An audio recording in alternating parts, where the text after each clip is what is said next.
Everything we did in our division within Accenture, a lot more of it could have been done with technology rather than bodies. And I felt like there was an opportunity in the market to do things differently, because when we were with Accenture, we were running 330 go-to-markets on a daily basis. And so we got this huge view of all of the challenges that the G2000 and large enterprise and mid-market companies were having, because we had that visibility into the way that we ran their business, the technology stacks that they were using, and some of the implications that had in the way that their customers purchased their product and the way that their customers felt about the brand in general. And so I always felt like there was a better way to execute B2B sales. And I think the thing that was closest and nearest to my heart, which is relationships, it was existent in the mission statement with Augment. At Augment AI, we are focused on making your customers your best salespeople. And what that comes down to is durable relationships. So what I mean by durable relationships in general is, how do you have a relationship with a customer or with a prospect that's strong enough to get through some of the challenging times and the ups and downs that exist inside of a sales cycle and inside of a customer relationship? And so that part of the journey for me felt natural when I had the opportunity to leave. And the other thing that really intrigued me about our technology and what we were doing is it was learning situational awareness. The AI native technology is learning the way I do things and how I do them and when I do them and where I do them and what I do in those situations. And I just thought that was the coolest concept, that there was this opportunity in time for all of my knowledge and all of my experience to be embedded inside of a technology platform. So I felt like there's no better time than now to take that chance. Hello, ladies and gentlemen, and welcome to the Grand Slam Journey podcast, where we discuss various things related to the Grand Slam journey of our lives. Sports, life after sports, and lessons we have learned from our athletic endeavors and how we're applying them in the next chapter of our lives.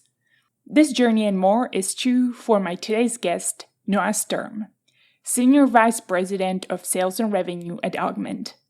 Noah has had a fascinating life journey full of experiences thus far, and I'm super curious to see what he and the Augment team will continue to build going forward.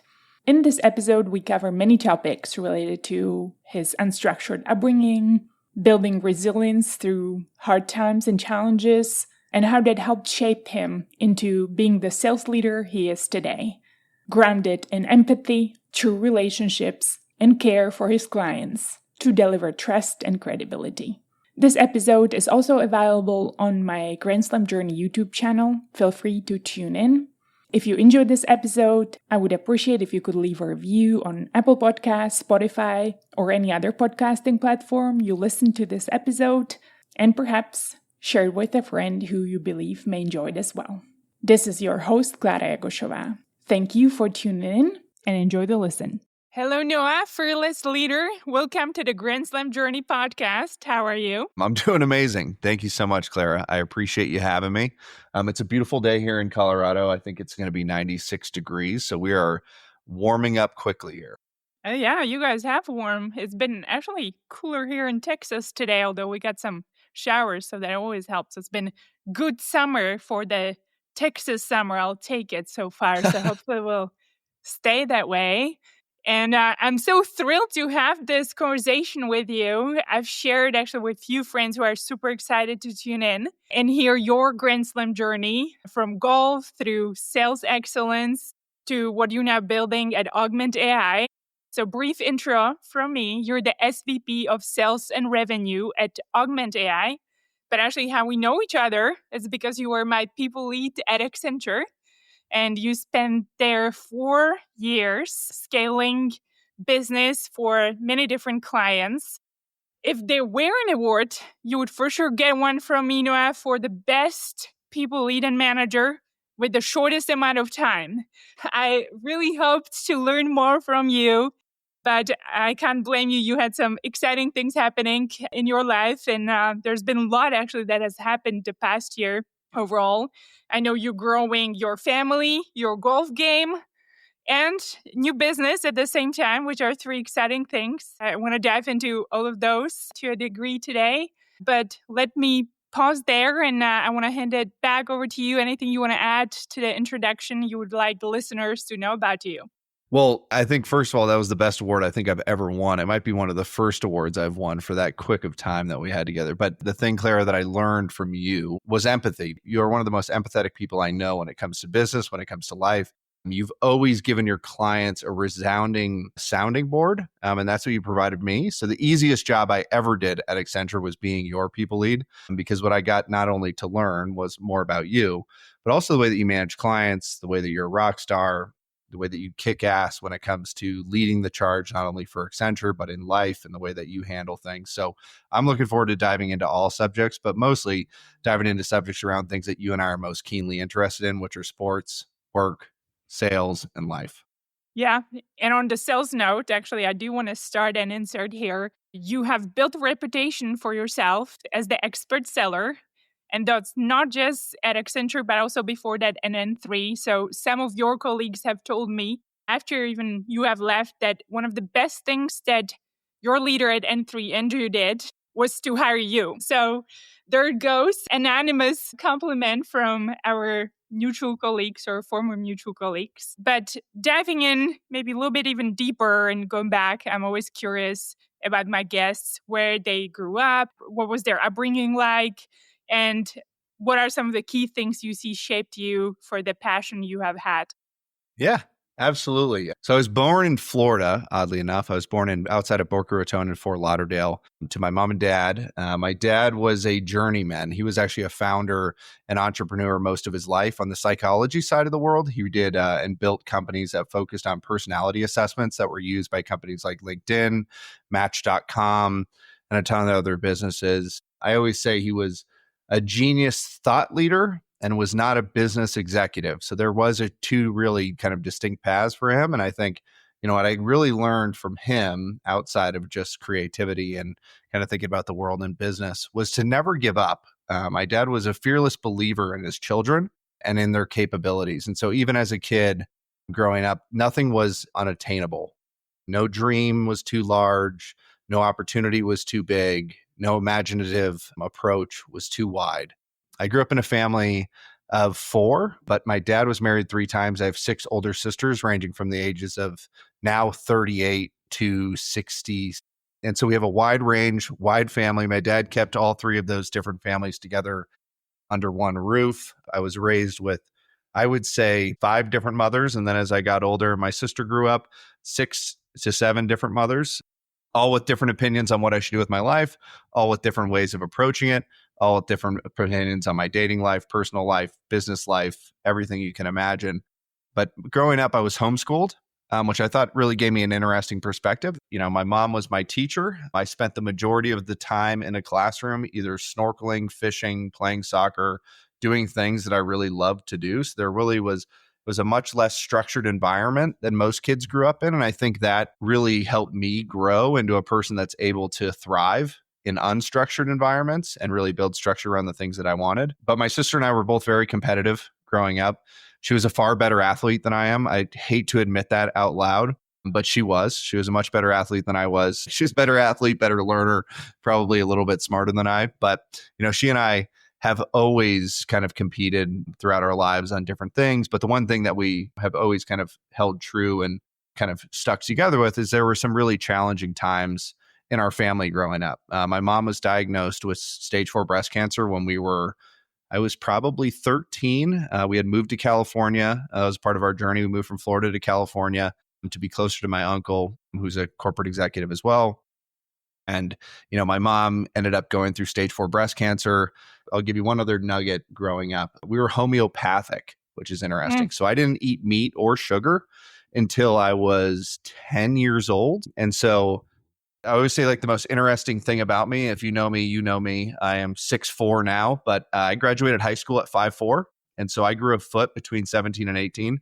And a lot of that was because I was on an all organic diet, no hormones, no additives or anything like that. So it was a later bloom in terms of growth and things like that.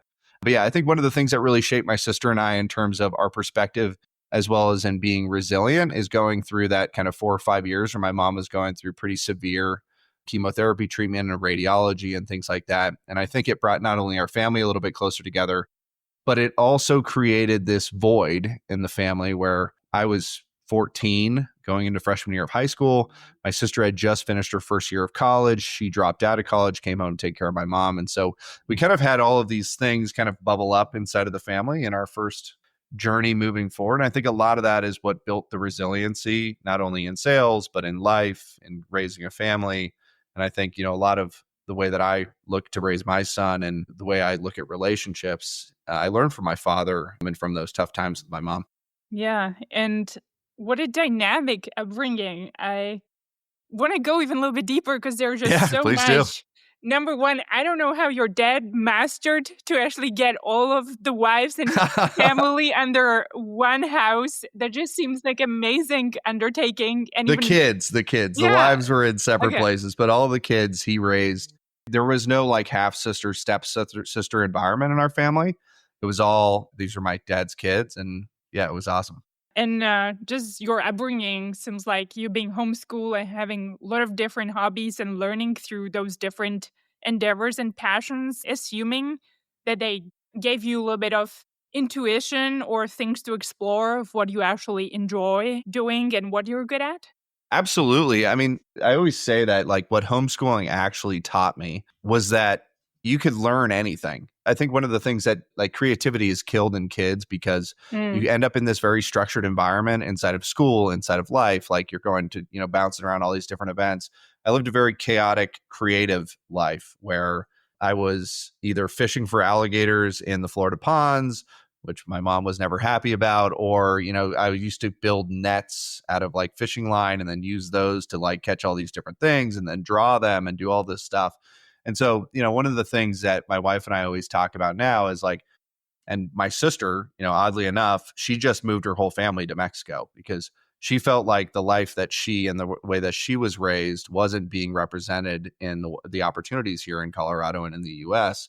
And so she moved my 8-year-old niece and her family to Mexico to live on the beach and go back to kind of how we grew up. But yeah, that upbringing really taught me a few things. One was the passions that I had. I mean, I got to explore passions with golf, with soccer, with baseball, with sports, but also just an adventure. I mean, I can't tell you how many different parks and different quarries and different swamplands that we got to explore. Like we were always on the go with my mom. She was really focused on getting us out, showing us new things, doing different stuff. And I can remember as a kid, we had all of the pictures of the snakes on our refrigerator, and every morning my mom and I would wake up and she would go, red on yellow, kill that fellow, red on black, put him back, yada, yada, yada, because I had an affinity for picking up random snakes as we would be walking around different areas. And so she was always worried that I was going to pick a poisonous one up, which, happened a few times. But yeah, I would, there was like this, it was like this constant learning of everything else. There were some side effects later in life. I would always say like, when I got to college and, in high school and things like that, kids were more advanced at school, like the actual like curriculum style, like test taking and things like that. And writing and reading were always a little bit more of a challenge for me. But, I would give those things up any single day to go back to snorkeling and fishing every day, even today. I agree 100%. I don't think I've shared this before, but when I was finishing up school, I was graduating. I did my MBA within like year and a half because I took some of the advanced classes in my undergrad. And if I would not have finished that December, I would have just quit because I felt like the only thing school teaches you is to like follow the process, which I think what school is good for. And for whatever it's worth, I actually was really good at it. I've always was good figuring out what the teacher wants and through those lectures kind of figure out what the test will be about. So I've always had A's, but I think it was mostly because I understood the professors and what they taught. But I always felt there's so much smarter kids in the class than me. They just weren't good at the test taking. And so the school thing is just, I felt like it was the biggest, I'm going to use the word straight up bullshit sometimes. Because if you just know how to follow the school rules, you're going to have an A. And if you're not the sort of school, whatever that means the rules, it's, I don't think it teaches anything really smart for life. I mean, those are degrees that people often wave around. But I've myself, obviously, I say it many times, learned much more from sports than I have from my college years. Absolutely. It's funny. I used to always say this. I was in a fraternity in college. And, I used to always tell the younger guys in the fraternity, like, you don't have to have everything figured out in life in college. Like the point of college is to have as much fun as possible, learn some new things, potentially identify a path forward that you want to go explore. But the reality is that almost nobody figures out what they want to do for the rest of their life in college. Like when you go talk to executives and you listen to their stories, I was just recently with a CRO who has a background in molecular biology, right? Now he's running go-to-market teams. So, you never know what you're going to be doing in life when you're in college. And so I always recommend to young people that I talk to, go explore, go fail, learn how to fail, learn what it feels like to fail, learn what it feels like to succeed, learn what it feels like to have fun, learn what it feels like to get your heart broken. Like go have all of the experiences you can while you're young, because reality is as life catches up to you and busy work does as well. Some of that creativity that you once had as, a younger person, you have to learn how to kind of muster it up again and like identify how to do it. Yeah. And network, right? I think that's the one thing. Oh, yeah. I think that's the number one thing that school gives you, like access to a lot of people, and you can actually try to test who you fit with or who don't, even from business perspective. I think that is probably the number one benefit. Try to meet as many people as you can. Yeah, I was a bartender at a local cocktail bar in college in Davis, California called Bistro, which just closed. I was there for a wedding recently. Sadly enough, they closed it. But that's where all of the executives that worked either in Sacramento or San Francisco that lived in Davis would go for cocktails Friday and Saturday. And so I would serve these people all the time and we'd have discussions. They'd always be asking me what I wanted to do in life. And it's funny, like the most networking I've ever done in my life has been working in a bar. I can imagine. Yeah. That's interesting. And fun fact, next time I meet you, you need to craft me some cool cocktail. I need to get some tricks from you. Do you still have anything favorite that you mix? What's your favorite cocktail? Right now, I'm making a prickly pear mezcal spritzer, which is very good. And then I've always been known smokiness with the mezcal. Yeah, a little bit of the smoky with the mezcal. This time of year, I would say my favorite cocktail, I don't know what we called it, but it's Saint Germain lemon juice, gin, and sparkling water. And that's it. Maybe a little bit of honey if you're lucky, but just something like really light, refreshing, smooth. They go down easy. They're great in the hot summer. And you can drink more than one, which is my favorite style of cocktails. That sounds awesome. I feel like you should start new LinkedIn posts like every Friday. Your favorite, like a cocktail recipe that I can follow and try myself. I think that'll be fun. I will start that next week, Clara. And then if you're the only one that likes it, I'll continue it. That's worked. Cool. I'll just follow it. I was like, all right, what do I have to buy at Total Wines? What am I missing to mix this? Yep. I will make it happen. Yeah, I mean, it's my wife always says that there's two routes to my heart. One's through red wine and the other one's through a martini. I like it. Those are my two passions. Well, from fun alcohol topic to the other big one you had mentioned, your mom having cancer. And I have gone through quite something similar with my grandpa. And I can imagine just, especially that something about the 13, 14 years old and seeing your loved one going through it. It literally took me decades, if that long, to actually get over it. And just, my grandpa had he smoked at the time. Everybody smoked. So he had a lung cancer. But when you actually see somebody you love going through that every day, and just the chemo, even back at the time, was much, much different than it is even now, just managing the side effects and everything. Somebody you love, I can't imagine how hard that must have been for you and your sister. Yeah. How did you manage all of that? And I guess I'm going to fold in the understanding of the empathy that you have had since day one we have met. I would say I didn't manage it. And I think that's part of what led to some of the challenges I went through kind of earlier than most people, is how I would describe it. I think I ran away from it. So just for clarity on the podcast, my mom beat cancer. It took her about 4 years. She ended up in remission. She's still in remission. She lives 10 blocks from me. She spends half the year with me and half the year with my sister. So my dad was an older gentleman. He had me when he was, I think, 52. And so he was older, and just in general, by the time he was in his mid to late 60s when this was going on. And so I kind of always had this feeling that there was potential that I was going to lose both of them pretty early on in my life. And I think I kind of ran away from that feeling in general, that my mom and sister spent a lot of time in San Francisco going through the chemo treatments, being there for my mom. And a lot of the time that they were there, I was spending time with friends or bouncing around different houses and doing things like that so that I could stay on a sports team and that I could stay in high school and so that I didn't have to leave all the time and things like that. But yeah, I think the hardest part about going through any of those things, right, is the unknown that exists with it. You just never know. I mean, I've had friends who've lost loved ones where the outlook was really good when they first started. And then 2 or 3 years later, they had passed away. And vice versa, the outlook for my mom was really bad. And she was very fortunate and ended up surviving and, is in remission. But yeah, I think for me, I ran away from that feeling and I ran away from the responsibility of really, I would say, being there. I was a little bit too young and going through a lot of stuff as a young man. And I definitely have some regret in the way that I handled some of that, I would say. Now with my mom as my neighbor, I'll tell you a funny story. So I moved to Colorado to be closer to my mom. That was one of the reasons I moved here. I wanted to be closer to my mom and my sister. And I had the opportunity to buy my mom a house about 4 years ago. And then I had the opportunity to buy the house next door to my mom. And so my mom and I were neighbors, literal neighbors, for almost 3 years, 2 years. And so when I met my wife, she was like, "Where do you own this house?" And I was like, "My mom and I live in this duplex. I live on one side and she lives on the other." And so my wife was like, "You live 3 feet away from your mom. That's, that's It can be terrifying. yeah, right. Yeah. So that's like, I would say that's my fun fact. But no, going through the cancer stuff with my mom, I think it just put it into perspective that my mom was one of the healthiest people you would ever meet. Like she didn't drink, she didn't smoke, she ate like clean as you can imagine. And for someone like that to still get cancer and to get sick, you realize that, it's really up to your genetics in some way in terms of exposure's one, what you do to yourself is another, but then the other one's just what your gene pool is. Yeah. Obviously, I've gone through something similar, just myself. Obviously, it was the best case.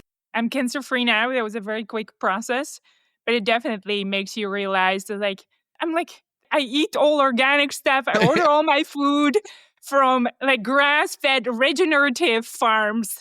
I do my cold plunges. I work out every day. And obviously, I get skin cancer that is now in my family, actually. My grandpa also had melanoma back in the day.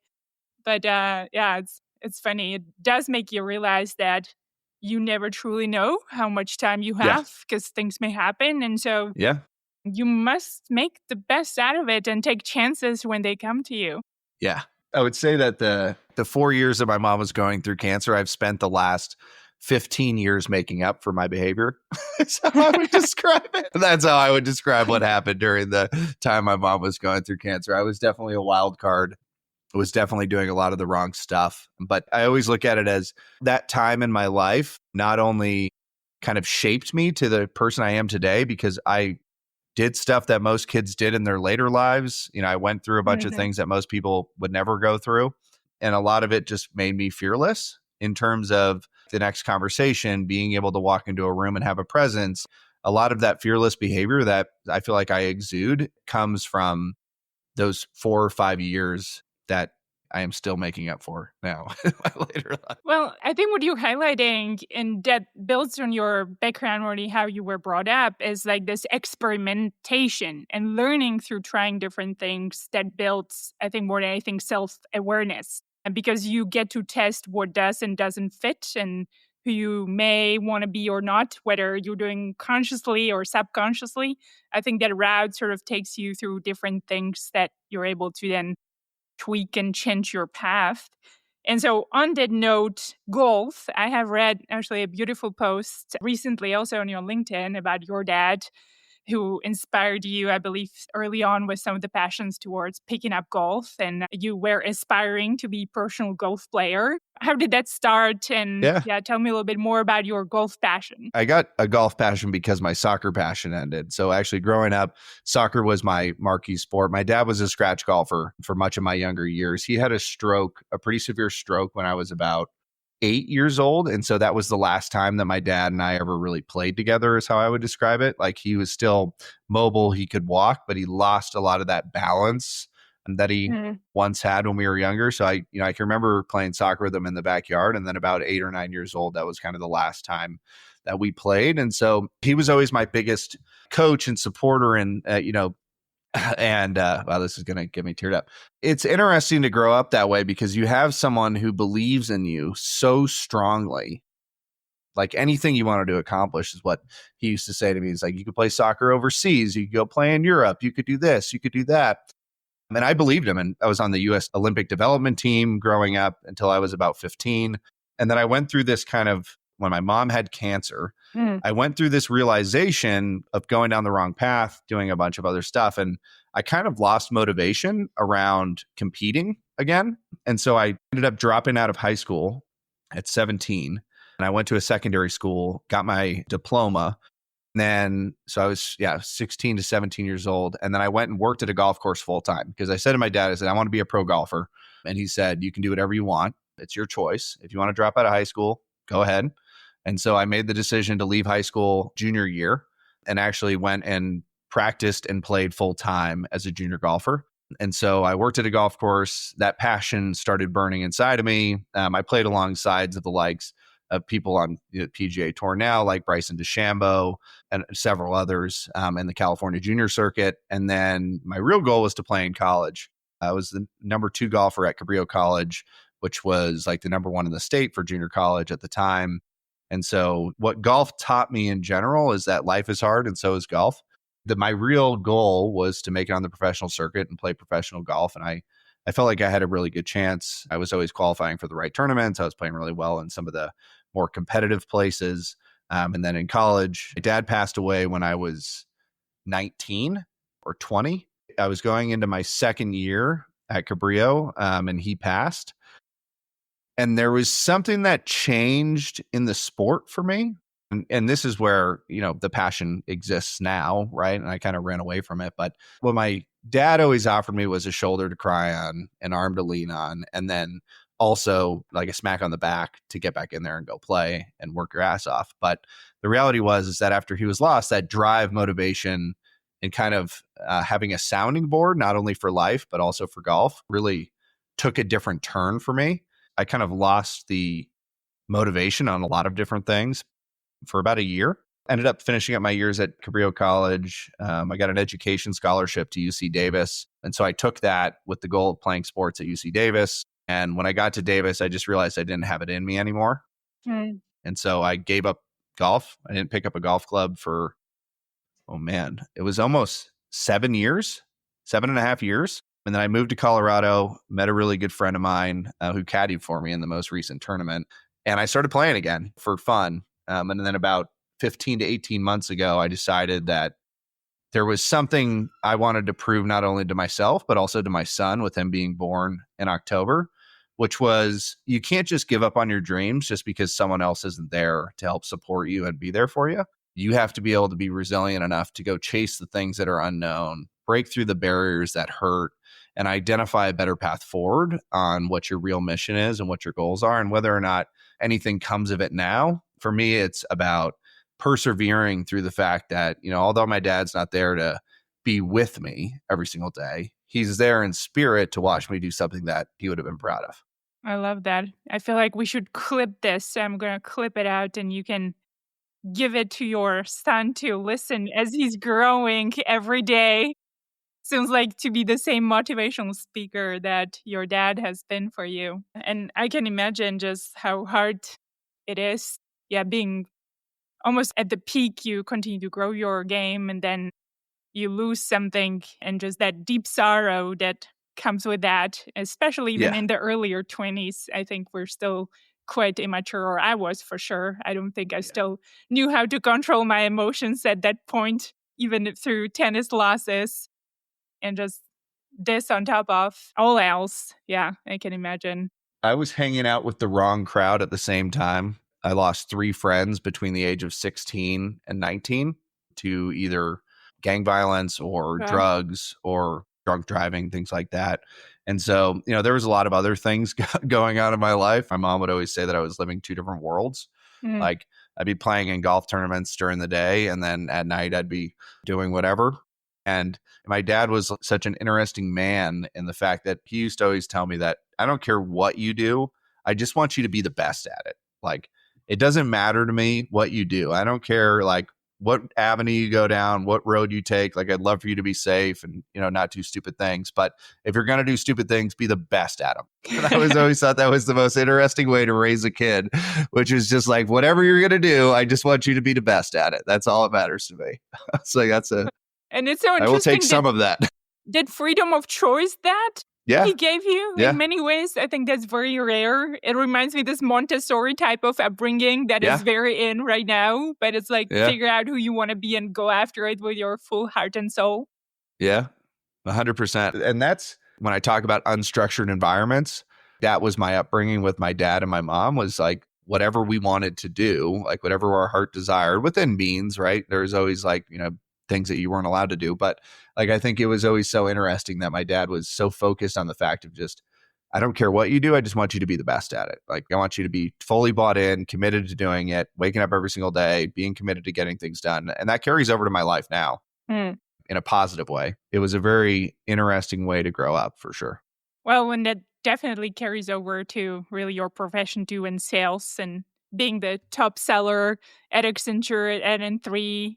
And now scaling Augment AI as well. But I'm sure nothing is that easy. Again, you have to practice your skills. So how was that addition from the golf? And lead me into how you transition into sales and what are you seeing some of the similarities or differences are from the mindset perspective? So when I was in college, I had no idea what I wanted to do. And I was probably the least prepared person to graduate college. Everyone else had everything figured out. They knew they wanted to get a job here. They were going to a tech job in San Francisco or San Jose, et cetera.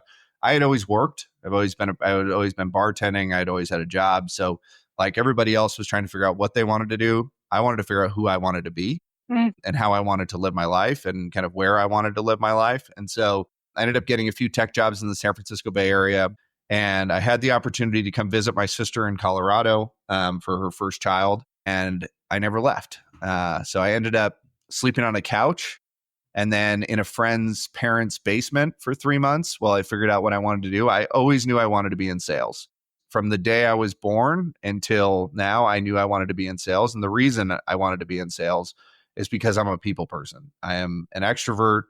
I love conversation. I love learning things about people. I truly enjoy building relationships with other human beings and starting to understand, and this probably goes back to my dad, really understanding the way that they react to information, the way they think about things, the way their personality matches, the way that, things shift as conversations get more challenging. I've always really enjoyed the human dynamic and EQ element of, sales and conversation and people. And so I knew I wanted to go into sales. I knew I wanted to be in a role that did not cap me commission wise. I always thought that was the funniest concept. I never understood how you would go into a sales job, which is absolutely probably one of the hardest things you could ever do. And then you have capped commission rates. I always thought that was I could never get over that concept. So I turned down all the tech jobs because they kept trying to cap me. And I ended up taking a job with RR Donnelly selling paper for $28,700, I think, a year in salary. And then there was maybe low 30s, low enough, but it was uncapped commission. I was like, heck yeah, I'll take any job you got for uncapped commission. I have no idea how to sell paper, but I will learn how to do it. But oddly enough, the thing when I was living in Santa Cruz, I actually worked in a paper mill, worked at a small paper distribution company. So I had that familiarity with that business growing up. I worked there for about 6 years at Sentinel Printers in downtown Santa Cruz. So I had that familiarity. When I got to Donnelly, I was really excited. I was jazzed. I worked Monday through Friday in sales, Friday through Sunday in bartending. Was making a living in Denver, Colorado, kind of starting to figure things out. And, ended up running into one of my best friends who's in sales at Rippling now. But the thing I learned at Donnelly was the world was your oyster. They gave me a don't call these accounts list and then go figure everything else out. So I used to walk the shelves of Target and pull the products off of the shelf that had boxes on them, take pictures of the name, look at the way their design was done, look at if there was any askew of the barcode or if there was differences in color. I'm also colorblind, so that was a little bit more of a challenging one for me. I really invested the time in really immersing myself in the environment and the approach, and ended up building a book of business at Donnelly with some of the marquee brands known in the US, both in kind of the cannabis, the tobacco space, and then also in like the home fitness world. And so we won some really big brands really early in my career. So like within the first 8 months of me working, I went from, I think my first quota was like $70,000. I think I did 2.1 million, Wow. all through cold outbound, all email, all LinkedIn, all phone. Grew a book of business to about 2 million, grew that book of business in the second year to about 10, and then the third year to about 20, and then to about 50. And so I was able to really see that meteoric rise in printing. And printing was the best place to learn because everything would go wrong. Like you talk about a industry where things would be sent to the wrong location, or boxes would be printed with the wrong color, or so customer management and relationships were the only way that you could survive in that business because everybody had similar capabilities. The real difference was Noah. And so I really realized that part of the reason people buy from people is that when things go wrong, you need to have a reliable resource on the other side. And so I always felt like I was that reliable resource. There's a great story. I was just with my old SVP of sales actually 2 weeks ago talking. And there's a story where we get this order form, right? And clients want us all this different product and we're telling them we can't deliver them. And I'm like, what do you mean we can't deliver? Like we have X, Y, and Z in the warehouse and storage. And they said, no, we don't have any product in the warehouse and storage. I knew that was wrong. And so I flew from San Francisco to Durham, North Carolina on a red eye, got there at 7 a.m, went from 7 to 5, having them walk me through all the different things. They said they didn't have it. Everyone left at 5. I wasn't allowed to go on the warehouse floor. I took my laptop, walked the warehouse floor from 5 p.m. to about 3:30 in the morning, doing inventory by hand on a spreadsheet. Everybody woke up the next morning. We covered 95% of the orders. I was never able to go into that facility ever again, but my client was not upset, and neither were my bosses because we were able to deliver on that promise. And so that to me was like one of the things I learned was like, there's no mountain too high and there's no challenge too big for you to solve. And if you're creative enough, you can solve those challenges pretty easily. And then obviously from there, N3 and then Accenture, we can dive into that. Yeah.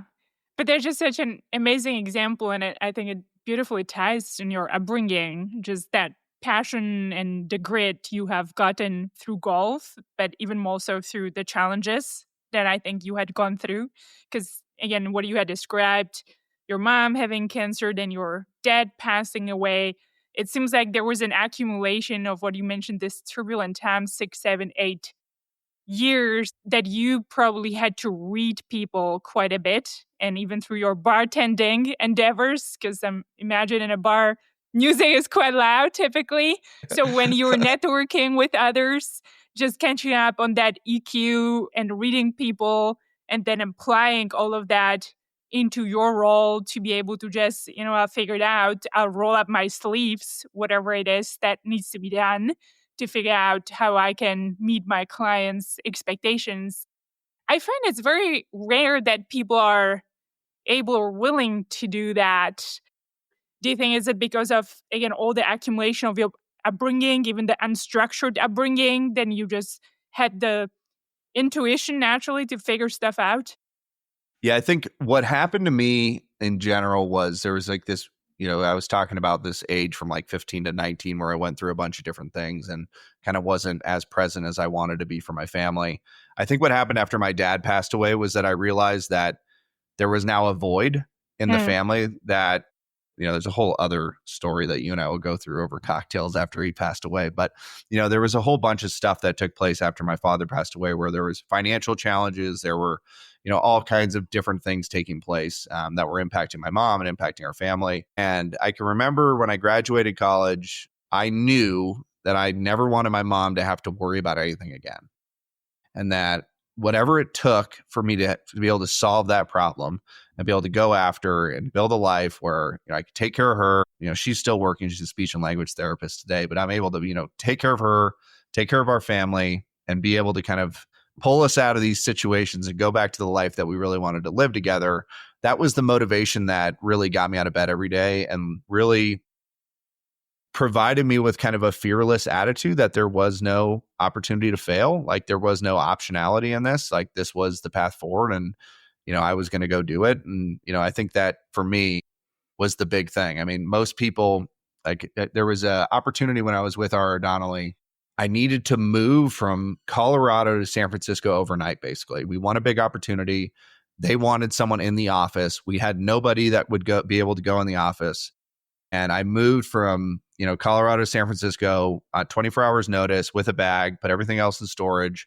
My friend was like, that I was living with, it's like, what the heck? You're just leaving me behind. I was like, I got to go. I lived on a friend of my three best friends now, couch in the city for 2.5 months. And so when you have that type of, I always look at it as like community. I think a lot of people talk about success as an I thing. There's a huge we thing in this. There's a team of people behind me, whether it's friends, family, mentors, leaders, people like that were my father's friends or my mom or my friends. Like they all stuck their hands out to help me kind of go after this, rise in sales and rise in my career, because I always had something to fall back on. Like I always had friendships that I could sleep on a couch if I needed to, like all these things that took place that most people would think, they would not go do. I was willing to go do it. When I was with Donnelly, I was traveling anywhere between 150 and 200 days a year, if not a little bit north of 200 sometimes. And I think most people would never have done that. And I think that's really, for me, was I knew what I wanted and I knew it was hard to get there, but I knew I didn't want to wait. Is the thing that I always tell people. Like the next stage after that was becoming a VP at 28. And so when I went from Donnelly to N3, Andrew, who's now our CEO at Andrew Fritz, CEO at Augment, who's the best salesperson I know, right? I think, and he'll say the same thing about me. It's just funny. I always tell people now, there's two decisions you have to make in life.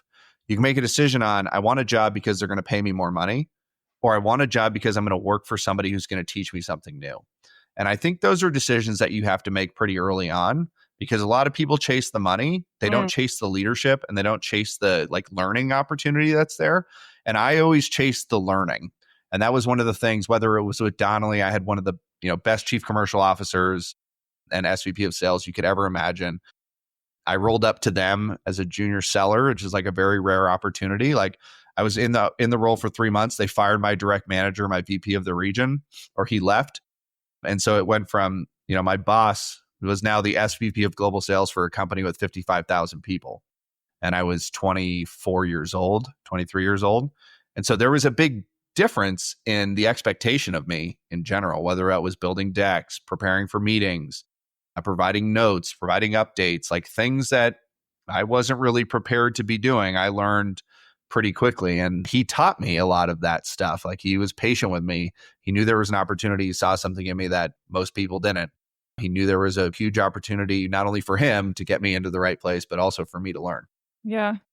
I love that and what you're highlighting. And what also stands out, I wanted to challenge you on a couple of things and then add an observation. Like number one, the fact that you have people around you and you have friends to sleep on somebody's couch. I mean, yes, that is important, but I would argue a lot of people do have that. You can fall back. So I don't know if that's as big of a differentiator. What I really see is your ability to go after opportunity instead of being a fear-driven. Because a lot of people, let's say you mentioned that moving to San Francisco on 24-hour notice, and even probably my younger self, I don't know if I would have done it. I would probably be thinking about it and overthinking it, and is this right or not, and phone a friend. But he was like, oh, hell yeah, it's an upgrade. It's an opportunity. They don't have anybody. I got to do it. So it's like your quick intuition, as you just kind of see the positive and then you make a quick decision, move on, commit, and keep going. Is there anything you see, again, from your upbringing that helped hone that skill?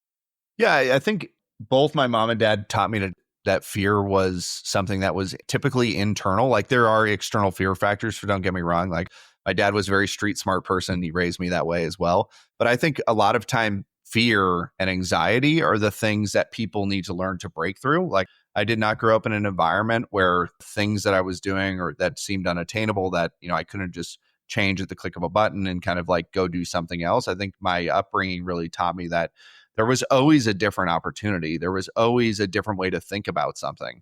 There was always a different path. I think the thing that my upbringing really taught me was that I'm different, like that I am a different type of human being, that I think differently than most people, that I'm comfortable being uncomfortable. is how I would describe it. I am very comfortable being uncomfortable. And I think part of that was my upbringing with my dad. I think he taught me that being uncomfortable is just a part of life.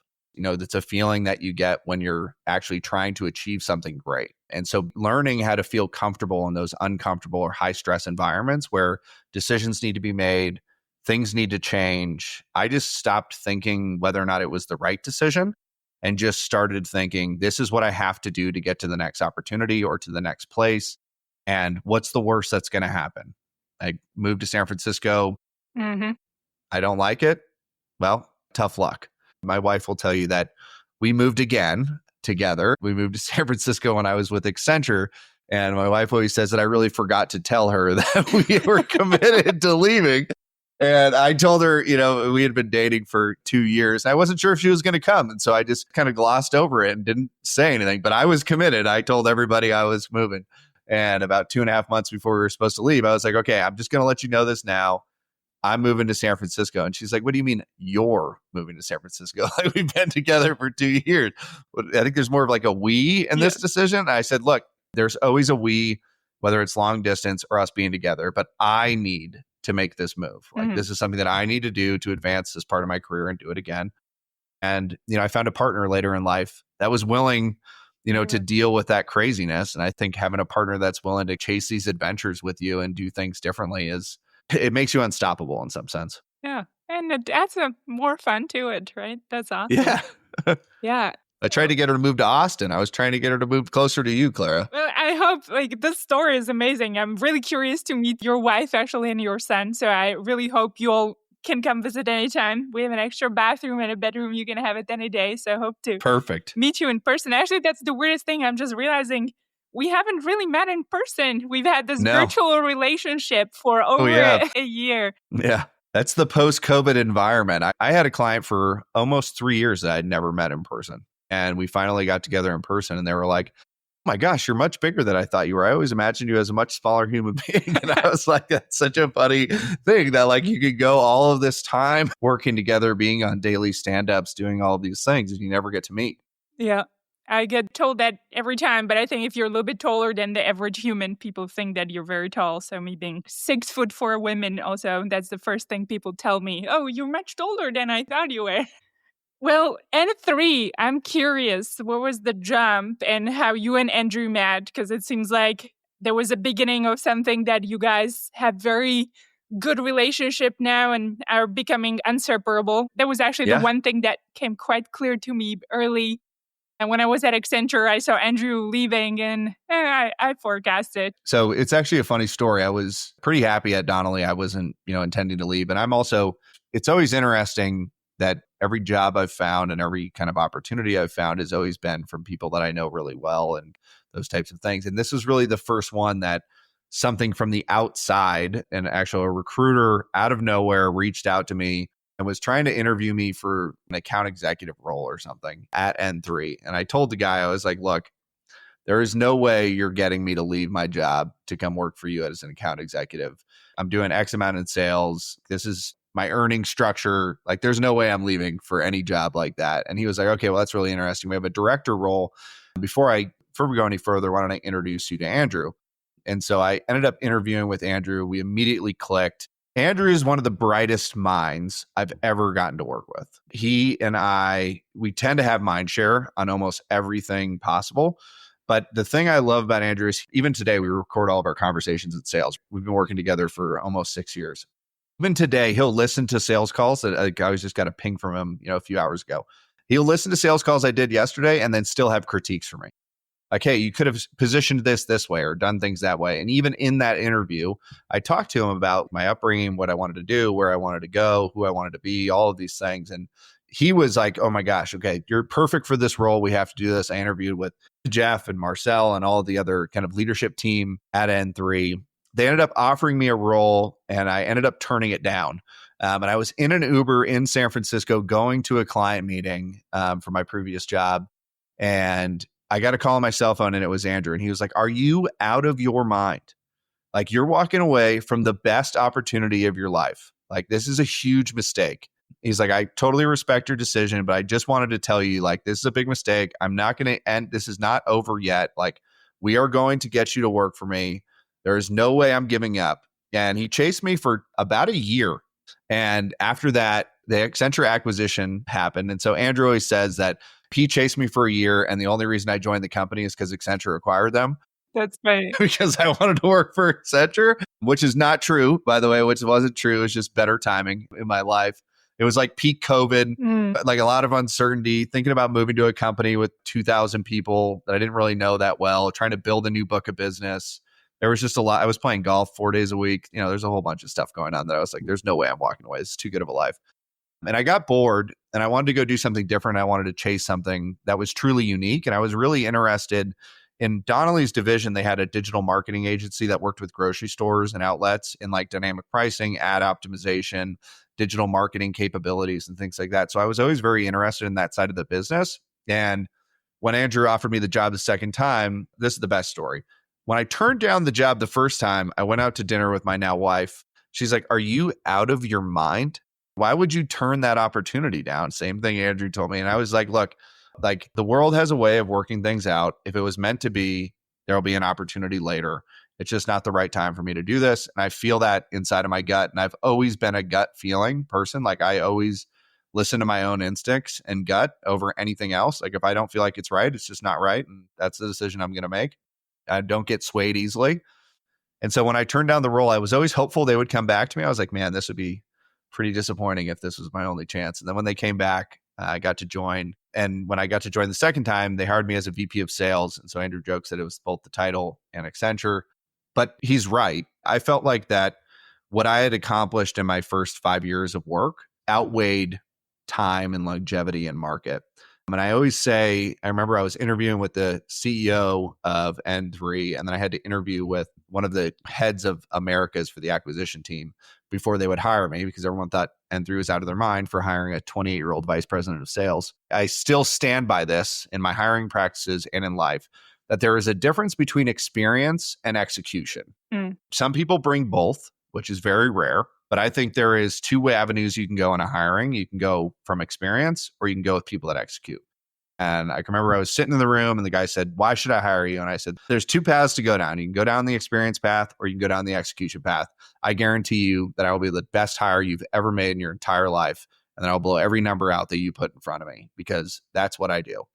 And they ended up hiring me and the rest is history. I love that. And I love the confidence with which you articulated just that awareness again. It goes back. I think that can be quite hard too. Has it come naturally to you, or really you were leaning on, obviously, the results you have had and you outperformed everybody else in the previous job? So that obviously helps give you a confidence. In sports, you always say the confidence comes from preparation. So because you hit so many balls and you put in all the hours, that's how you get confidence. It doesn't come from fake or just the air falls on you suddenly, right? Yeah. But any other tips on that or observations? I would say, I think my family and my wife would say that it's just confidence. Okay. Like I believe in myself. I always say that there's no one you should believe in more than yourself. So if you can't fully invest in the idea that you're the best person for the job, that you're the best person at whatever you're doing, then you're probably missing something. Like I would say I'm the best basketball player in the world. I know it's not true, but hey, there's always opportunity. I think that comes from my upbringing with my dad of like, anything's possible. And you have to have the vision in your head and you have to have that ability to compartmentalize doubt and courage and have the courage to take on things that, are really hard, that moving from a high paying job into a world of unknown, into a very high risk environment where, you could be out of a job in 6 to 8 months if you don't deliver on it. I really like the idea that there is struggle in the reality of those decisions. Like there's a fear in change. There's a fear and doubt. There's also a huge number. I mean, I think my first quota with Accenture was $35 million. And I had about 6.5 months to hit it. We ended up hitting that target in the first round. It went to 50. When I left, we were closer to 100. So, I've never really doubted my ability to kind of build that book of business, but I think it comes back to just believing in yourself. And I think that comes back from my upbringing of like, is there someone better for the job? Probably, but I don't know who they are. Yes. Most likely you. You're probably one of the, you and Andrew are one of the only two people that I would say that about. Having this conversation makes me realize how much more time I wish I have had and spent with you both. But how do you actually do it? How do you achieve it? And do you also use any visualization tools? Are you actually visualizing, again, through sports or your upbringing to create that plan and execute? I am constantly visualizing a better path forward, but it's mostly daily. Okay. Daily, weekly, monthly. My sister, Melissa Wells, she owns a company that does vision boarding. And so I'm constantly doing vision boards with her. I'll invite you to one of our next sessions, Clara. We'd love to have you. And so my vision board, I always outline a vision board every year in January of like what I want to do that year. But for me in general, my vision into the future is to treat people with respect, earn people's trust, and then deliver on the promises that I make. Those are really the three things that I focus on in life is like, I want to make sure that the people I love are taken care of, that they feel respected, and the people that I'm around. I want people to trust me when I tell them I'm going to do something, I'm going to do it. And then any promises I'm making, then I'm delivering on those. I think if you safeguard those three things in your life and make sure you're focused on them, and some of the other things tend to fall into place. My wife always says, like, we go on walks multiple times a day, once in the morning, once at night together. And I will be visualizing a conversation with a client or playing it back in my head all day, whether it's something that has happened or will happen. Like if there's something coming up that's a tough discussion, or if it's just a sales pitch, I'll be talking to myself while we walk. And she's like, what are you talking about? I was like, oh, sorry. No, because I'm constantly on thinking about the next thing, trying to think about how to position my words, trying to think about what I should say, how it's going to resonate, how that person's going to take it, and trying to kind of solve that problem before I get in the room. Because then once you're in, you've, just like you said, when you practice, you feel much more prepared. Yeah. I have that too sometimes. Sometimes I feel like I'm just way too often in my head. I thought it was more of like individual sports player, that because you're by nature just by yourself. And so you spend a lot of time ruminating and just playing various different scenarios. So I wonder how much of that is also maybe connected when you're an individual sports player. I think with golf in general, golf and business are very similar. You get into really bad situations, you have to make like a chancy decision or the right decision. And there's value to both. And I think golf teaches you a lot of that, in life is like, there is always an alternative, taking the safe play or trying to do something a little bit more miraculous. And you see that on TV. And sometimes it goes really well and other times it goes really poorly. But I think just like in golf and just like in business, if you don't take chances, calculated risk and taking chances on things, you're likely going to not hit the meteoric growth that you're looking for. And so really identifying and building out calculated risk is an important way of running your business. Mm-hmm. I love that. And I'll hold you to the vision board meeting, actually. I would love to join one. You don't have to. I'm actually the worst ready. Vision boarder ever. I've had few coaches I've hired before, and I always get a blank page. So maybe you and your sister will inspire me to come up with something grand and good for myself. I want to dive a little bit more into M3 and then Accenture, and obviously what are you doing now? But M3 was very different than the role you had before at RR Donnelly. Digital inside sales, I actually do love even your Mia that you all created early on, automated AI to help digital inside sales team suggest and navigate hard conversations to kind of level up and be more effective. But how have you made that jump, even just learning that expertise, that you're able to go quite quickly into understanding the differences of what you're selling and being able to communicate that effectively? I think trial by fire is how I thrive. I'll tell you a story, and then I think that'll make my 4 years at Accenture calculated up. In my first 2.5 weeks with N3, Andrew and I were having some really big meetings with some high-powered executives over at a company in the Silicon Valley area. And we got a plan together. We did a prep meeting with them. We were presenting back to their, C-suite, and the client was the one booking the meeting, right? And so he and I went through the deck. We built the quotes. We did all of these things, and they didn't invite him to the meeting because he said I was the sales lead for North America, and so they didn't think to invite my boss. They were like, okay, great. So the first meeting I did, I think it was probably 8 days into the role, 5 days into the role with Accenture. The first meeting I did, I was sitting there. We're all waiting. Finally, the C-suite executive, obviously being like, hey, you're wasting my time. Why aren't we started yet? Was like, when are we going to get going? And I was like, well, we're just waiting on Andrew. They're like, we didn't invite Andrew.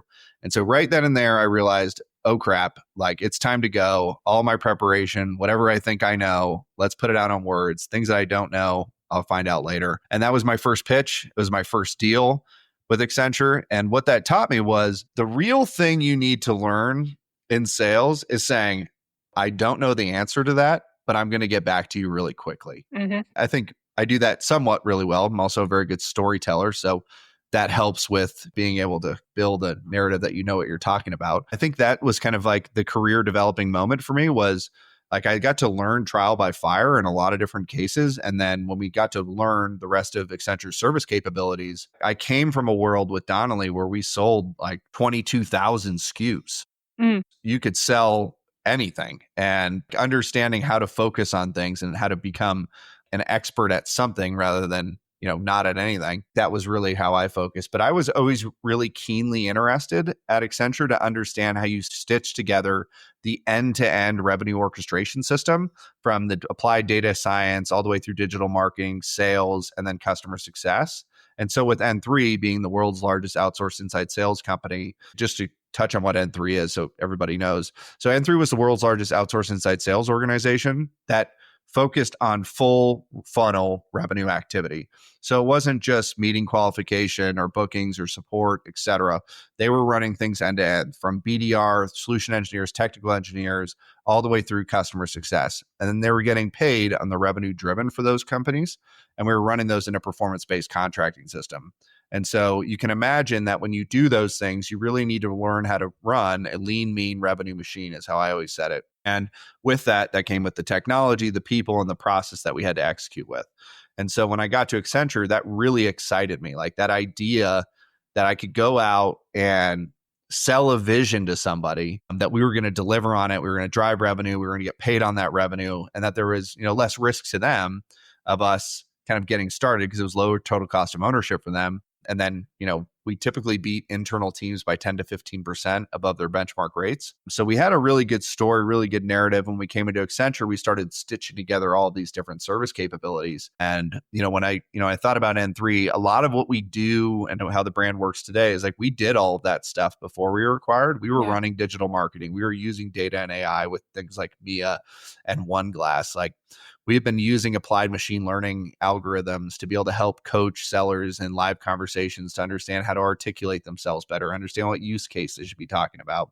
And so a lot of that stuff that I learned with N3 carried over into my days with Accenture. And I think with Accenture, we were able to pour gasoline on the fire. Yeah, being just such a large company. But I do want to highlight there's, I imagine, or I've only lived at Accenture for a year, so you can kind of create this agile environment, but it is a huge company, 800,000 people. And so how have you navigated this, what I envisioned before, unstructured, in ways chaotic, but very high goal driven mindset, and then putting that and placing it and orienting yourself inside Accenture? And maybe that's a big question, take it whichever way you want, but I know even my colleagues at Accenture struggle with it daily. So any secrets, I'm sure they would love your tips still. So I always say that one of the things that helped me when I got to Accenture was the same thing that helped me in sixth grade when I went to school for the first time, was that you're the new kid on the block and trying to figure out where you fit in, what your group is, what you're going to do, what individuality looks like, things like that. I always say like homeschooling to school really helped me in any new environment, because when I walked into the classroom for the first time, I knew nobody, and I had to make friends sometimes quickly, sometimes slowly. And I really wasn't that aware of what like non-homeschooled kids were doing in school and the way they behaved, et cetera. And, the politics that exist and the bureaucracy that exists among sixth graders. And I think that's the same thing walking into Accenture was, I had some experience working for a larger organization coming from Donnelly. They're, a very large company as well. And when I walked into Accenture, 780,000 people, my goal was the same goal that I had at Donnelly with N3 and now with Accenture, which was to meet, achieve, and exceed my targets and identify new ways to do things that nobody else was thinking about. Like, that's really how I've always thought about that pressure. But I think the thing that I did really well at Accenture was when I first joined, I did one-on-ones with like probably 100 people. Like I wanted to learn. I wanted to understand what they were doing. I wanted to understand the different service categories.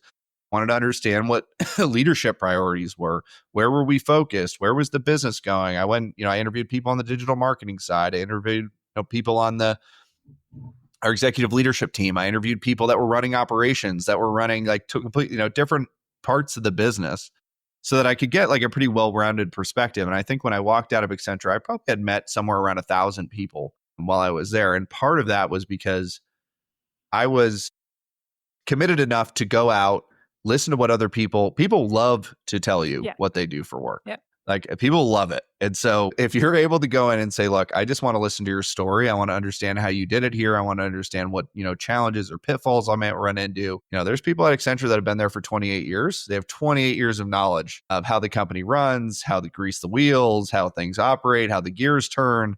And then there's, new people understanding how new joiners get in. And I think, that kind of willingness to spend a significant amount of my time and my week kind of interviewing and meeting people, it really helped me find my inner circle at the company that I could trust and rely on. And with that really helped me kind of navigate the unknown when it comes to Accenture. Yeah, I love that. And I remember you gave me that guidance, and I did actually quite the same. I don't know if I've got all the way through 100, but I'm pretty sure I got somewhere around 50 to 90, maybe within the first 2 to 3 months. I'm sure you did. That kind of gives you a really wide view, and you can start making sense of this large 800,000 person startup, I guess.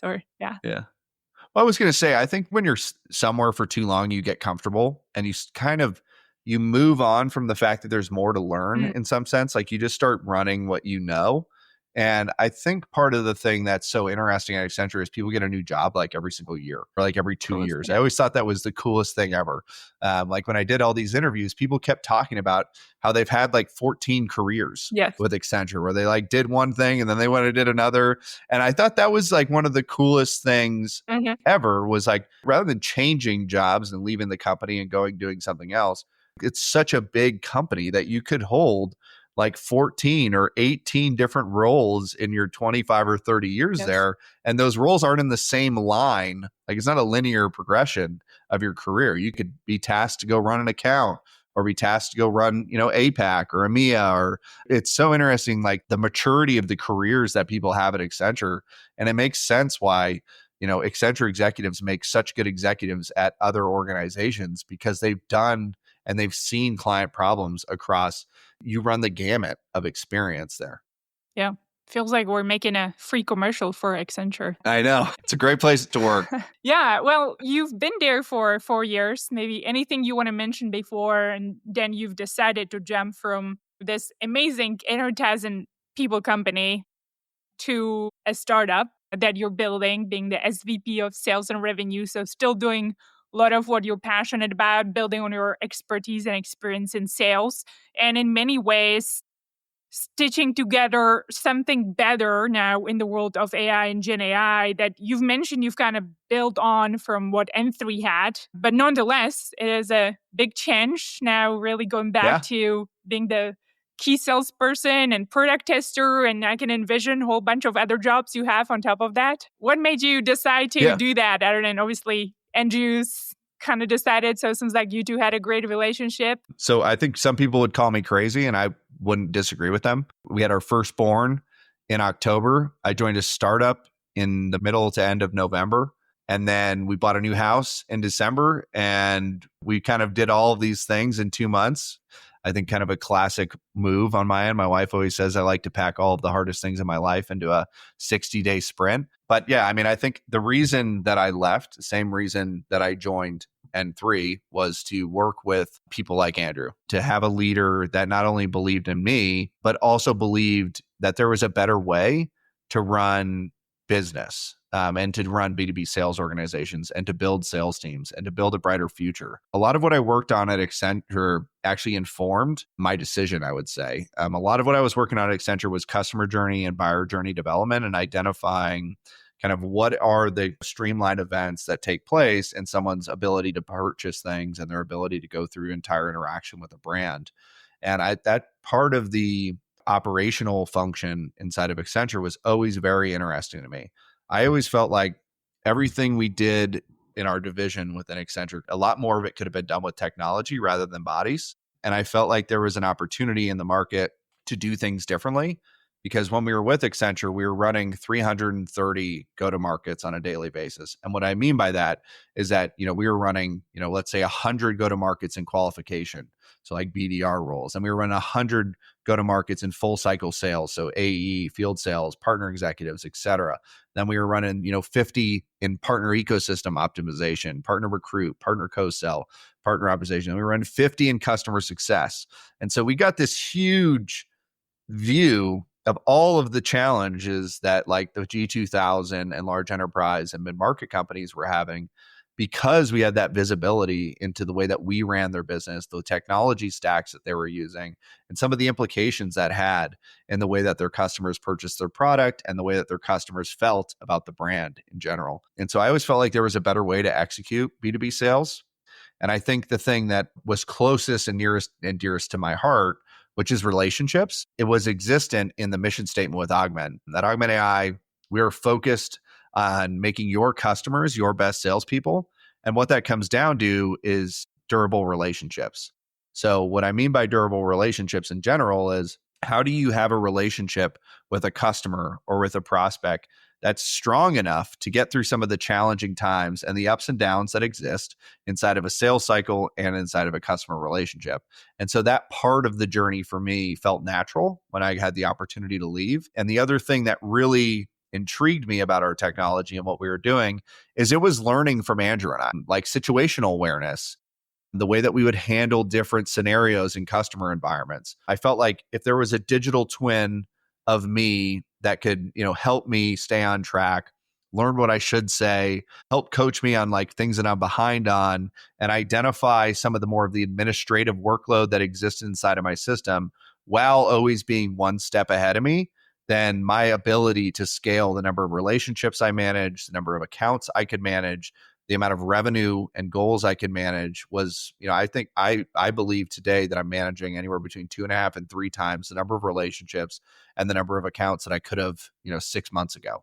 And part of that is that the AI native technology is learning the way I do things and how I do them and when I do them and where I do them and what I do in those situations. And I just thought that was the coolest concept, that there was this opportunity in time for all of my knowledge and all of my experience to be embedded inside of a technology platform that allows other people to be able to utilize and learn and identify paths forward based on my experience in situational awareness in platforms. I felt like there's no better time than now to take that chance, and that's why I left. I love that. And also what stands out to me, I know even at Accenture, everybody's been saying, I want to be like Noah. Noah is the sales expert. How do you elevate more of the team to be like Noah? And it seems like that's a little bit of the mission with this platform, that you're enabling to elevate more of the salespeople awareness. I'm going to maybe go back to your very first job you mentioned, or second, RR Donnelly,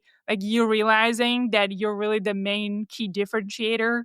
And it's really that relationship, because everybody sells papers or different SKUs. Yeah. And that's really, how do you manage those escalations or complaints? And that seems to be quite a bit core to your product. I know you gave me a demo and I was actually quite listening and taking it all in, because there's a lot of different functionality that's part of it. But any specific things that you want to highlight for listeners, or that you want the world to know about? Yeah, our technology is intended to make your mid performers act like your top performers. So we have built technology called an expert language model inside of our platform that actually has learned from our expertise between Andrew, myself, and then our senior leadership team on the board, who have over 150 years of experience of managing anywhere between 12 and 15,000 salespeople. And so if you can imagine that expertise is built into the platform, then we learn from your top 10% of your team. So what are your top performers doing? How are they acting? What are they doing differently? I would not recommend that everybody follows Noah's path in a sales cycle. It's a little bit chaotic and I do things differently than many folks, but there are things that I do really well when it comes to remembering all of the key details and really starting to like live the experience that my client's going through, and really being someone that's reliable and understanding, like you were talking about, escalations. And so the expert language model is designed to really glean the insights from what your company does really well. What are your top performers doing? What was the key insights across the deal flow? And then be able to replicate that information to other sellers on your team so that people that are in your mid to low performing stack rank have the opportunity to glean, learn, and get coached on what they should do, when they should do it, and how. And I think, the sales enablement side of the business is one thing. Like, people could go through scenario-based training. That's not what I'm talking about. What I mean by coaching is that we are giving them the next best action, or the moment is what we call it, on what they should do, how they should do it, when they should do it, and where they should do it.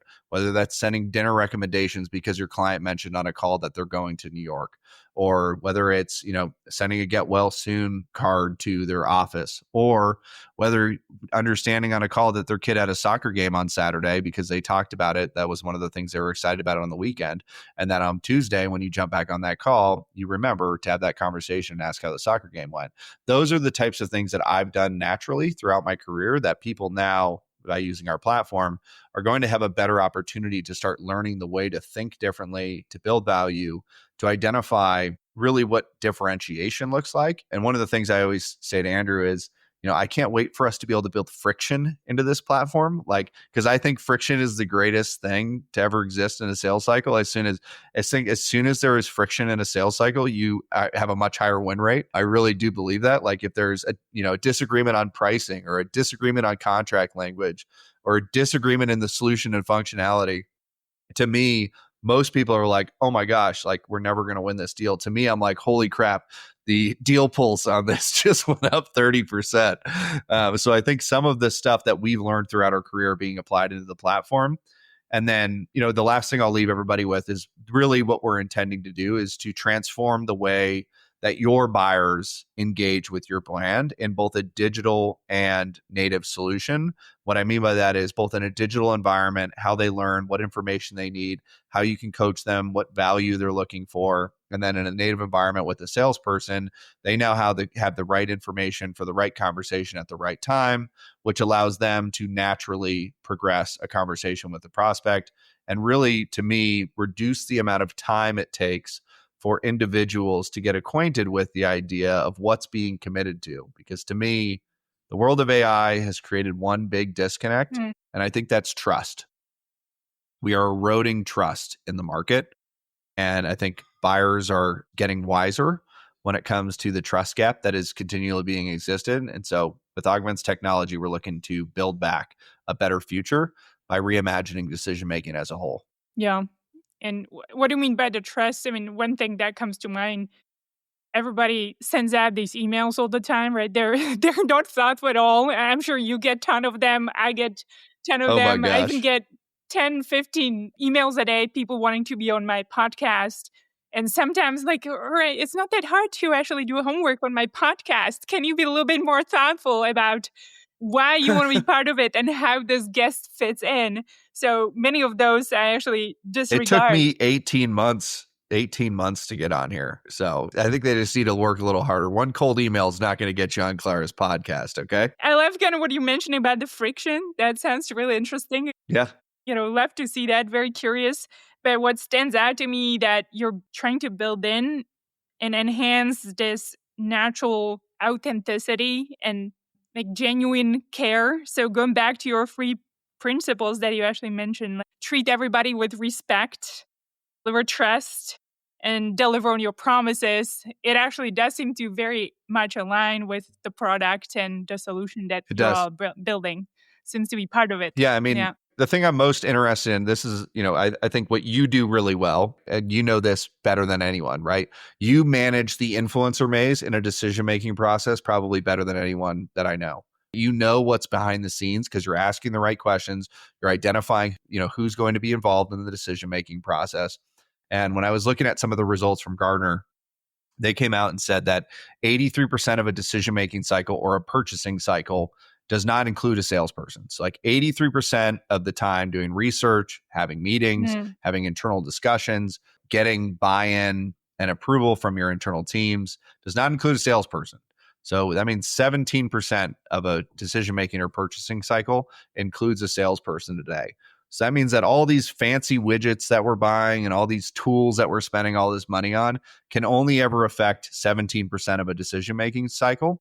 And what I found most interesting, and you know this really well, working with Accenture, is you're never the only vendor typically in a bid. So there's typically 3 or 4 different vendors in that bid. So you're taking that number of 17% and either cutting it by 3 or cutting it by 4.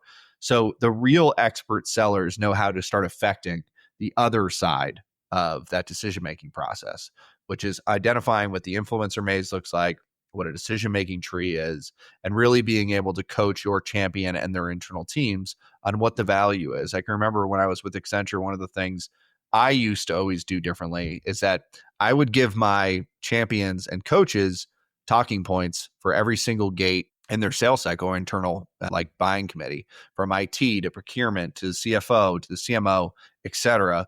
Like we would build decks, we would build talking points. And I always thought about this stuff naturally. It just came to me in terms of the way I thought it was the best way to execute it. So we're taking those experiences and putting them into the platform so that the things that you don't see in a buying decision or in a purchasing decision, you can still use technology to support the person who's the most important person in any decision-making cycle, which is the customer. And as soon as you lose sight of the customer, you will lose sight of any revenue growth opportunity that you have in your business. And the technology that's built today is unfit for the job of tomorrow. Yeah. And it seems like you're really enhancing the focus as well of what is most important at that specific point to advance the sale and the deal. As you mentioned, being able to have this intelligence allows you to manage many more accounts.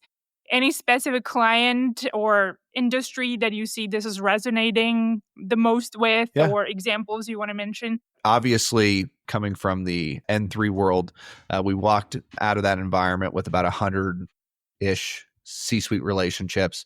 So we're seeing a lot of traction in the enterprise space right now, specifically in technology like cloud, tech, high tech, and then obviously in manufacturing with my background before. I would say we're industry agnostic right now, but we are hyper focused on companies that have complex decision-making processes for any purchasing decision inside of their business. We feel like we're the right technology for them. And so if you're managing a sales cycle with anywhere between 5, 10, 15 different stakeholders involved in a decision-making process, then our solution is definitely something that people should be evaluating, because it's not a one-size-fits-all. It's purpose-built for the way that you do business, not for the way everybody else does. So we learn about your business, the way that your business operates, and so that our technology conforms to the way that your organization needs things to run.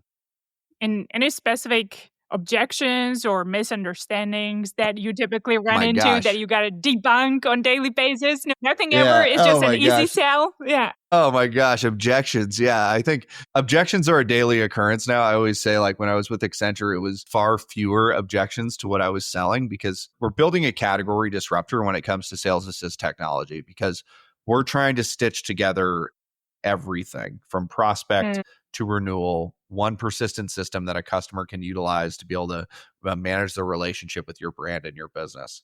And I think there are believers and there are non-believers that there is a better way. And I mean this, like we disqualify opportunities based on, a few different categories. The first thing I always ask somebody in any sales conversation is, do you believe that more emails with better punctuation are going to make you hit your revenue goals for this year? Because that's typically what we're saying in our purchasing habits for products right now.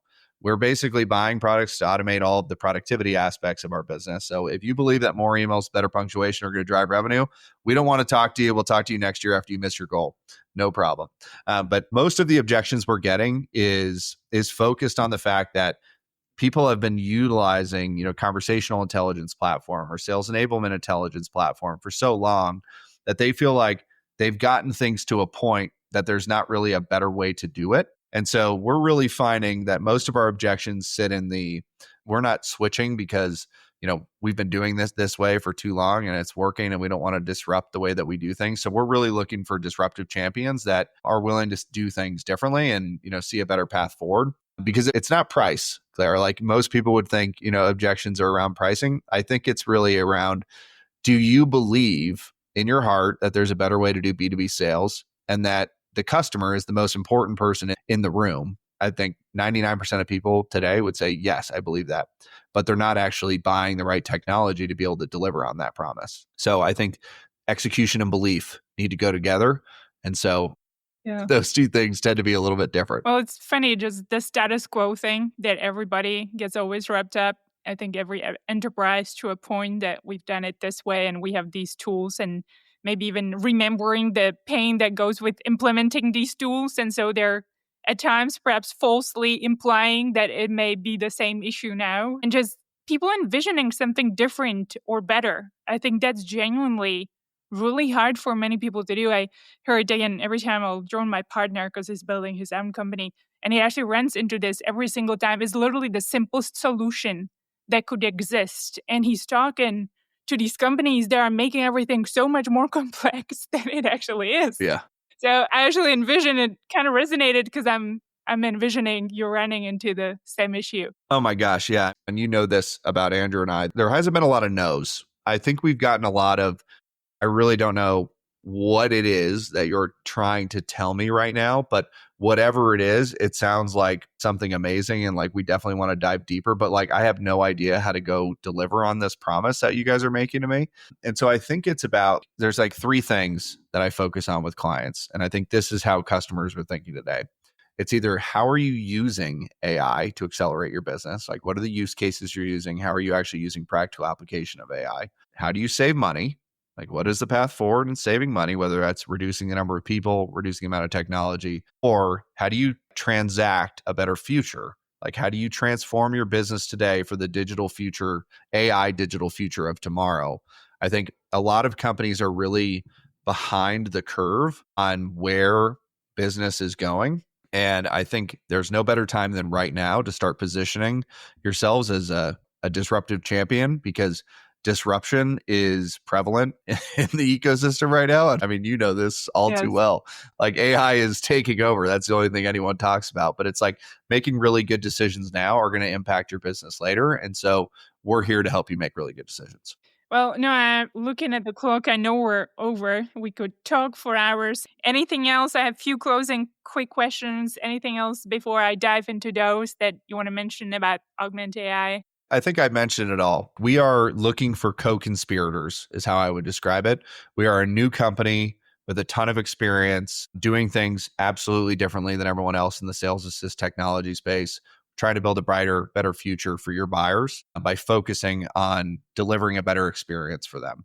So if you're looking for a better path forward or have advice for us on a more effective way to build out our roadmap, build out our technology, we are looking for all the advice we can get. And we are doing, advisory sessions, I would say 30 times a week at this point. And a lot of it is just understanding how people are doing things, what they're doing, and learning from them so that we can build some of that practical application into our technology so that it's purpose built for the future. So, I look forward to any conversation, Clara, you and I can drum up. Excellent. And hopefully we can schedule some with some of my network too and people who will reach out. On that note, there's lots going on in the world.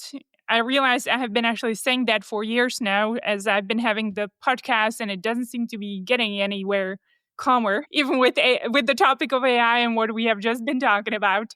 So there just seems to be a lot of noise and chaos and uncertainty in many different ways. What would you want to inspire people to be doing more of or less of?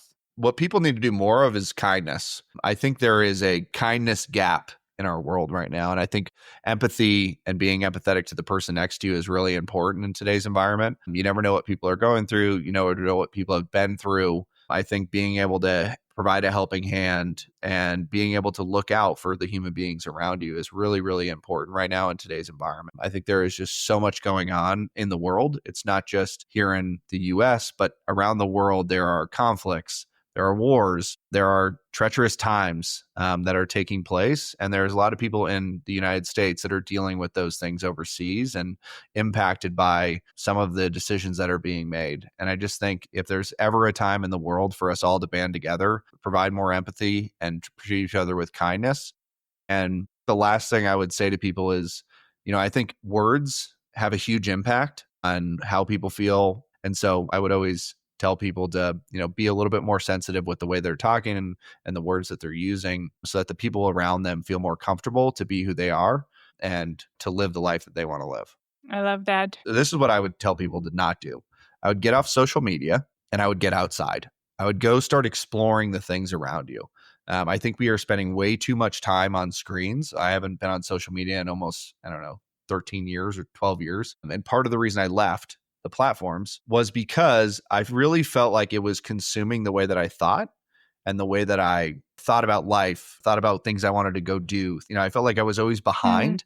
And I think there's this like world and image being painted around us right now that is causing people to feel like they're behind or that, they don't have enough. And I think that like consumerism effect is actually kind of bleeding into social media and like your vision of the world. And so kindness is one thing that we can always give back to each other, because with kindness, we can break down the barriers that exist between human beings. What I wouldn't do, judgment, I would throw out the window. Social media is actually the number one thing I would love to outsource. I agree with all that. On that note, how do people reach you then? I know you're quite active on LinkedIn, though. Is there a best way to reach out, have a conversation? Yeah, absolutely. On LinkedIn, it's Noah-Sturm-Augment, or you can email me at noah@augment.co. My cell phone number is public, so feel free to text, call. I am an open book. I think my last post on LinkedIn was about how I spend anywhere between 30 and 60 minutes a week listening to people pitch me on their products and cold calls. So, I'm always available. Feel free to give me a ring. But yeah, you can absolutely find me on LinkedIn. Trying to build out my brand on LinkedIn to really focus on a better way forward and a better path forward in the way that not only we talk about things and making things more real on LinkedIn, talking about past experiences in my life, but also talking about a non-generic future, right? Because I think what AI is accelerating right now is mediocrity.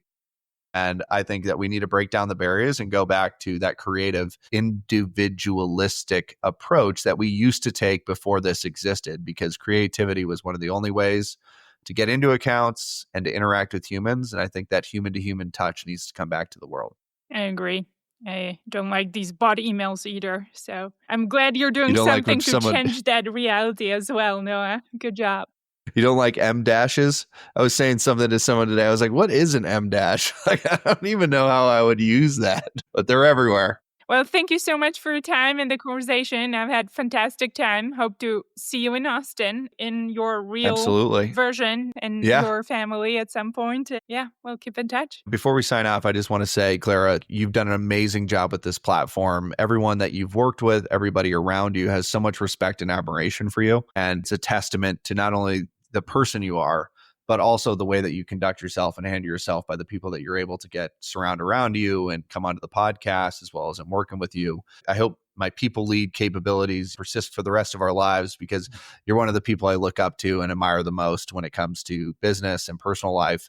And I really appreciate you as an individual and everything that you do. Thank you, Noah. I'm going to practice taking compliments. I'm not very great at it, but I appreciate that. And I know, I share the same. So thank you. Absolutely. Well, thank you so much for having me on, and I'm sure we'll talk soon. Sounds if you great. Enjoyed this episode, I want to ask you to please do 2 things that would help me greatly. 1, please consider leaving a review on Apple Podcasts, Spotify, or any other podcasting platform that you use to listen to this episode. 2, please share this podcast with a friend who you believe might enjoy it as well. It is a great way to remind someone you care about them by sharing a conversation they might be interested in. Thank you for listening.